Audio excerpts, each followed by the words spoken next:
चला जाएगा।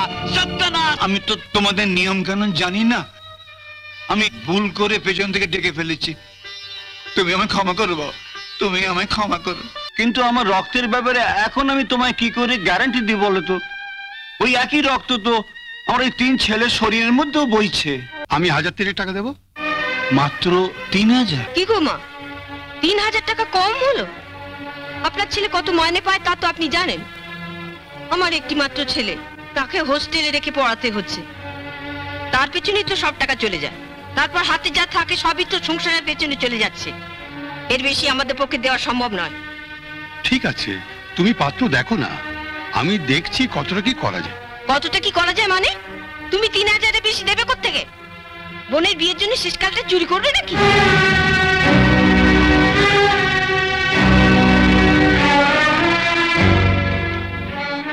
অরুণ, তুই কত দিতে পারবি? আমি বিয়েতে খাট বিছানাটা দিয়ে দেবো। সেটা খুব ভালো কথা। আচ্ছা তুই এক কাজ কর, তোকে খাট বিছানা দিতে হবে না, তুই নগদ 5000 টাকা আমার হাতে। না বাবা, নগদ আমরা দিতে পারবো না। আমার দাদার ফার্নিচারের দোকান থেকে ইনস্টলমেন্টে খাটটা নিয়ে আসবো, তারপর ধীরে ধীরে শোধ করে দেবো।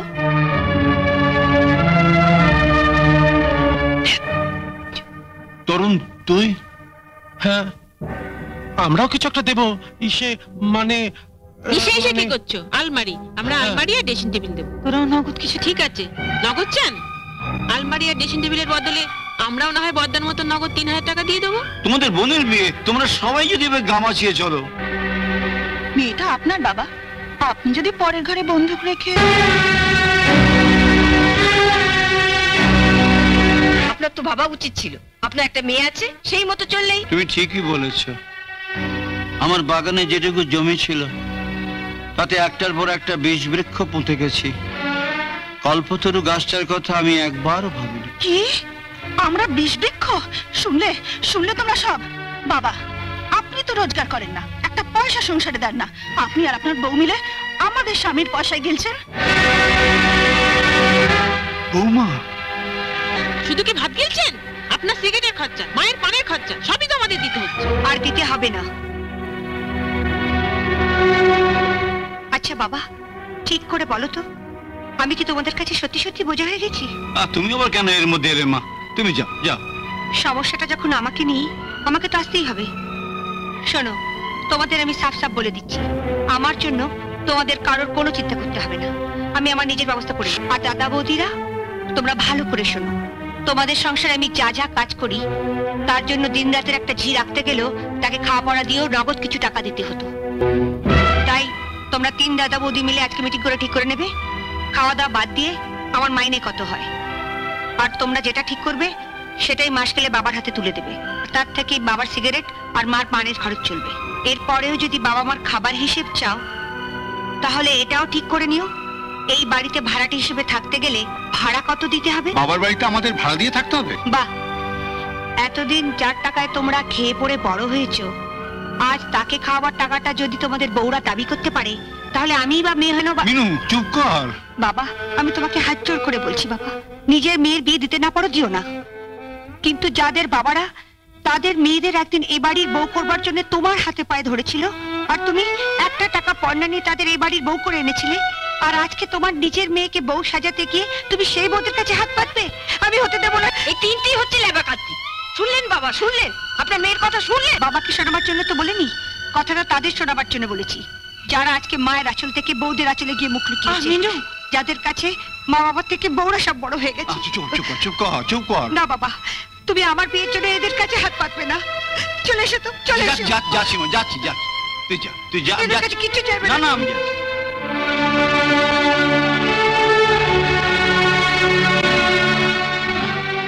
তোরা কিছু মনে করিস না অনু, জানিস তো একটুতে। আপনি দেখে নেবেন বাবা, আমাদের জন্য নয়, ওই মেয়ের জন্যই আপনাকে মাথা নিচু করতে হবে।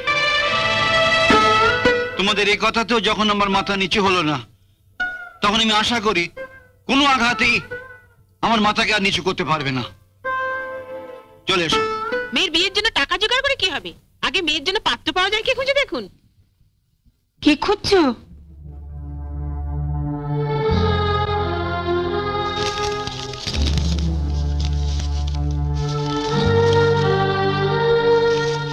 খুঁজছো বলবে তো? ইন্দ্রনীলের ঠিকানাটা। ইন্দ্রনীল? সে আবার কে? ভুলে গেলে? ওই যে অ্যাক্সিডেন্টে বাপ মা একসঙ্গে মারা যাবার পরে একটা ছোট্ট মতো ছেলে আমাদের কাছে থেকে লেখাপড়া করতো। ও বাবলু। তার ভালো নাম যে ইন্দ্রনীল তা তো আমি জানতাম না, এই প্রথম শুনলাম। না না, তুমি আগেও শুনেছ, তোমার মনে নেই। তা হয়তো হবে।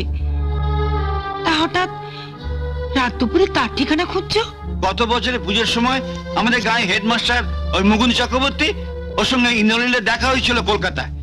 তা মুকুন্দ বললে যে ইন্দ্রনীল এখন কলকাতায় খুব বড় ব্যবসায়ী, জানো, কত বাড়ি গাড়ি ফ্যাক্টরি কি নেই তার, কোটি কোটি টাকার মালিক হয়েছে এখন আমাদের বাবলু, হ্যাঁ জানো। তা তুমি কি ঠিক করলে মেয়ের বিয়ের জন্য ওর কাছে হাত পাতবে? না, হাত পাততে যাবো কেন? মুকুন্দ আমাদের জানে শুনে ইন্দ্রনীল মুকুন্দের হাত দিয়ে আমাকে একটা চিঠি পাঠিয়েছিল। তোমায় তো আমি সেই চিঠি দেখিয়েছি। সেই চিঠিতে লেখা ছিল যে ও যে আজ এত বড় হয়েছে সে শুধু আমার জন্য। ও আমাকে এখনো ভুলতে পারেনি, আর সময়ের অভাবের জন্য আসতে পারছে না বলে বারবার ক্ষমা চেয়েছে। ইচ্ছে থাকে পরে এই এতগুলো বছরের মধ্যে একবারও আসতে পারতো না? চিঠি লিখতে হবে বলে লিখেছে, তুমি গেলে হয়তো চিনতেই পারবে না। না না, আমি ওকে পড়িয়েছি, আমি জানি ও কত বড় মনের ছেলে, আমাকে দেখলেও কম খুশি হবে। তুমি ওর ঠিকানা খুঁজছো, ওর কাছে যাবে নাকি? যাই না, একবার দেখা করে আসি। ওর সঙ্গে তো হাজার হাজার মানুষের জানাশোনা আছে। মুকুন্দ বলছিল যেন ওর ফ্যাক্টরিতে নাকি 2000 লোক কাজ করে। দাবি দেওয়া লাগবে না, এরকম যদি একটা ছেলে মিনুর জন্য জোগাড় করে দেয়। তোমার নদীর সাথে আবার মুরত নেই? তুমি ম্যাপ নিয়ে বসেছো কোথায় কোন সমুদ্র আছে তার খোঁজ নিতে। নাও নাও, এসব সরাও তো, মশাই জাগাবো। এই তো পেয়েছি, চক্রবর্তী ইলেকট্রনিক্স, তারাতল। এটা কি ইন্দ্রনীল চক্রবর্তীর ফ্যাক্টরি? হ্যাঁ। তা আমি ওর সঙ্গে একটু দেখা করব। আপনার কোই অ্যাপয়েন্টমেন্ট হ্যাঁ? না মানে ও আমার ছাত্র ছিল, আমি ওর মাস্টার। তুমি কি বলো যে সুনীল মাস্টার এসেছে? Sunil master, Sunil master. Master ji, ये स्कूल नहीं है, ये फैक्ट्री है, फैक्ट्री। यहाँ मैकेनिक लोगों को जरूरत है, अब मास्टर लोगों को जरूरत नहीं है। नहीं, हट, हट, नहीं,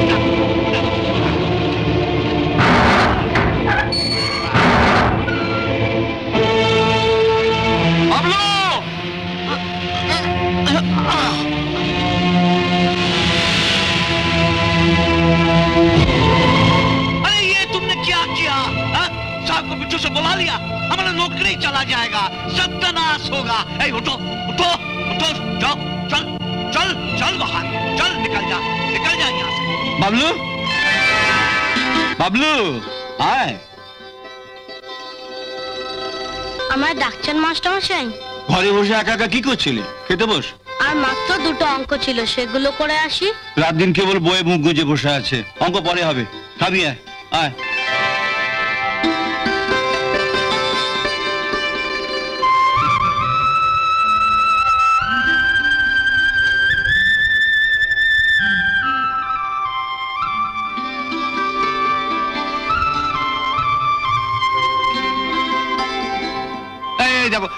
তুমি আমার পেটি মাছ নামাই দিলে। তুমি জানো যে বাবলু পেটি মাছ ছাড়া খেতে পারে না। নে খা। ও যেরকম পেটির মাছ ছাড়া খেতে পারে না, তেমনি তুমিও তো পারো না। মাসে 1-1.5টা দিন বাড়িতে মাছ আসে, তাও নিজে না খেয়ে। আরে খাবো খাবো, বাবলু বড় হয়ে যখন চাকরি করবে তখন দেখো রোজ এই সাইজের পেটির মাছ আনবে। কিরে আনবি না?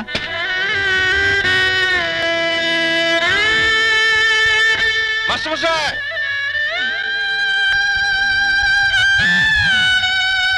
जी साहब। जल्दी उनको बुला। जाओ ठीक है साहब, जाओ।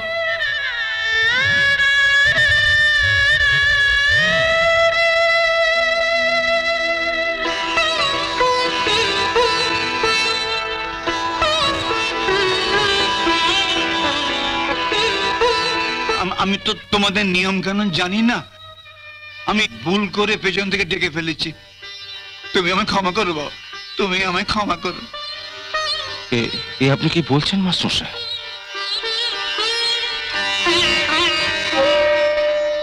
এবার বলুন মাস্টারমশাই কেমন আছেন? আমার আমার আমার বাবলু আছে, আমি খুব ভালো আছি বাবা, খুব ভালো আছি। তোমার মতো ছাত্রের আমি মাস্টার, আমি ভালো থাকবো না? আমি খুব ভালো আছি বাবা, খুব ভালো আছি, খুব ভালো আছি, খুব ভালো আছি বাবা, খুব ভালো আছি। আসুন আসুন আসুন আসুন আসুন আসুন মাস্টারমশাই।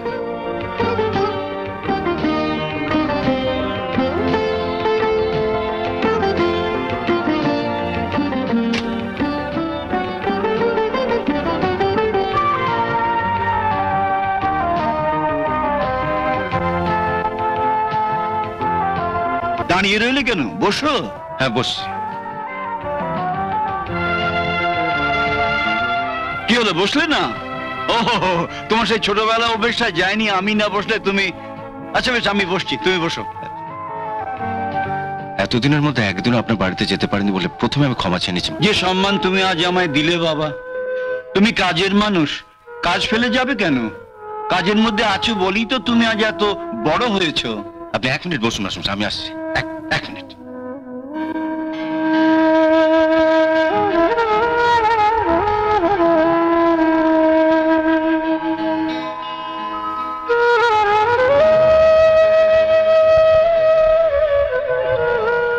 নিন মাস্টারমশাই, এবার বলুন কেমন আছেন? মাসিমা কেমন আছেন? আর আপনার ওই 3 ছেলে? অরুণ, বরুণ, তরুণ। হ্যাঁ, ওরা কেমন আছে? ভালোই আছে, 3 জনের বিয়ে দিয়ে ঘরে বউ এনেছি, নাতি নাতনি হয়েছে। তাহলে তো মাস্টারমশাই আপনি বেশ সুখেই আছেন। সুখ? হ্যাঁ, গত শনিবার পর্যন্ত সুখেই ছিলাম। ভেবেছিলাম 3 দিকে 3টে শক্ত বাঁশের খুঁটি পোতা আছে, যতদিন বেঁচে থাকবো আমার সুখের সংসারটা ওই 3টে বাঁশের খুঁটির উপরে ঠিক দাঁড়িয়ে থাকবে। কিন্তু রবিবার দিন বিকেলে আমি বুঝলাম যে ওই বাঁশের খুঁটি 3টেতে কখন একটু একটু করে ঘুণ ধরে গেছে। এখন একটা ছোট্ট দমকা হাওয়ায় আমার সুখের সংসারটা ভেঙে গুড়িয়ে যাবে। আচ্ছা মাস্টারমশাই, আপনার এক মেয়ে ছিল না, কি যেন নাম? হ্যাঁ, মিনতি, মিনু। হ্যাঁ হ্যাঁ, মিনু। ওর এতদিনে নিশ্চয়ই বিয়ে হয়ে গেছে। না, বিয়ে হয়ে গেলে তো ভাবনাই ছিল না। ওর বিয়ের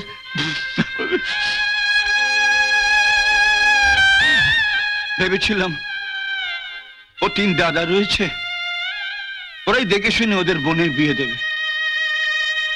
গত রোববার দিন আমার ভুল ভাঙলো, আমাকে স্পষ্টই জানিয়ে দিলে যে মেয়ে যখন আমার তখন তার বিয়ে দেবার দায়িত্ব আমার।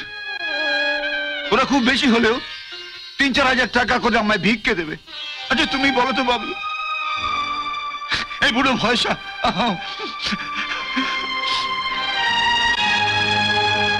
অনেক ভেবে কোনো উপায় না দেখে কাল রাত্রিরে তোমার ঠিকানাটা খুঁজে বার করলো। না না, আপনি একদম ভাববেন না মাস্টারমশাই, একদম ভাববেন না। হ্যাঁ বলুন। না না বাবা, আমি টাকার জন্য তোমার কাছে আসিনি। না, পেনটা খুঁজছিলাম আপনার ঠিকানা। এই যে এখানে এতগুলো কলম আছে। কে আসছিল? বল। আমি তোমার কাছে এসেছিলাম একটি পাত্রের খোঁজে। তোমার তো অফিসে, ফ্যাক্টরিতে অনেক লোক কাজ করে, তুমি যদি মিনুর জন্য। আমি কোনো অফিসার পাত্র চাই না বাবা, এমন পাত্র হলেই চলবে যে আমার মেয়েকে দুবেলা দুমুঠো খেতে দেবে আর বছরে পরবার জন্য 2খানা মোটা শাড়ি দেবে। নিজের মেয়ে বলে বলছি না বাবা, মিনু আমার। না না মাস্টারমশাই, আপনাকে অত বলতে হবে না। মিনু তো আপনারই মেয়ে, আপনারই তো রক্ত বইছে ওর শরীরে। তা হয়তো বইছে, কিন্তু আমার রক্তের ব্যাপারে এখন আমি তোমায় কি করে গ্যারান্টি দিই বলো তো? ওই একই রক্ত তো আমার এই 3 ছেলের শরীরের মধ্যেও বইছে। আচ্ছা মাস্টারমশাই, মিনতির কোনো ছবি এনেছেন সঙ্গে? না, তোমার সঙ্গে এত সহজে দেখা হবে আমি তো ভাবতে পারিনি। টেবিলটা সাজানো। আমি তাহলে আরেকদিন ছবিটা নিয়ে আসবো। ঠিক আছে, চলুন মাস্টার, খেয়ে নিন, অনেক বেলা হয়ে গেল। এসব আবার কি দরকার? সেই কোন ছেলেবেলা একসঙ্গে বসে খেতে। আসুন।